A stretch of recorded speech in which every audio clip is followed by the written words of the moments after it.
Church of Jesus Christ is largely sleeping. Make a great bedroom, and you have all the Christians in bed, and they're all sleeping. They're saying, please don't wake me up. I want to sleep on. And of course, when God starts to operate a revival, people cannot sleep. You can't sleep in church. But the Spirit of God awakes the people.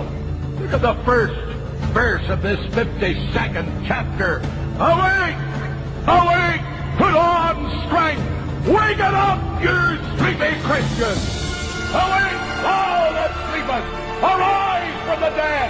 Christ will give you life! Keep this in mind from an old man. There is no finality to the Christian life this side of eternity. We pray that some of us may go to our own funeral tonight and die to self and end all the failure and all the weakness. Why should a person come to the cross? Why should a person embrace death with Christ? Why should a person be willing to go in identification down to the cross and into the tomb and up again? I'll tell you why. Because it's the only way that God can get glory out of a human being. If I were to ask you tonight, you're saved, you say, yes, I'm saved. When? Oh, so-and-so preached, I got baptized, and are you saved? What are you saved from? Hell? Are you saved from bitterness? Are you saved from lust? Are you saved from cheating? Are you saved from lying? Are you saved from bad manners? Are you saved from rebelling against your parents? Come on, what are you saved from? Who shall ascend the hill of God? Who shall stand in his holy place? He that hath clean hands and a pure heart, who hath not lifted up his soul to vanity, nor sworn deceitfully, he shall receive the blessing of the Lord. And there's no room for him in the inn. He got a bit older, there was no room in his family. His family turned on him. He went to the temple, no room in the temple turned on him. And when he died, there was no room to bury him. He died outside of the city. Well, why in God's name do you expect to be accepted everywhere? How is it the world couldn't get on with the holiest man that ever lived, and it can get on with you and me? Are we compromised? Are we compromised? Have we no spiritual stature? Have we no righteousness that reflects on their corruption? He that is from above is above all.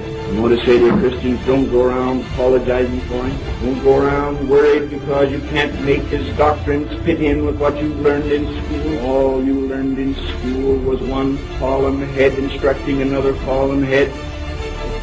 And you don't have to apologize for him. But as dear Dr. Tozer used to say, Len, you knew one thing about a man that was carrying a cross out of the city. You knew he wasn't coming back. Just come to an altar and we go back the next week and we're as fascinated. We haven't spent half an hour with Jesus, but we've spent 2 stinking hours in a movie house. And Paul says that's what the world is to me. It's a system of corruption and rottenness and vileness. It's anti-Christ from the word go. Is the world crucified to you tonight, or does it fascinate you?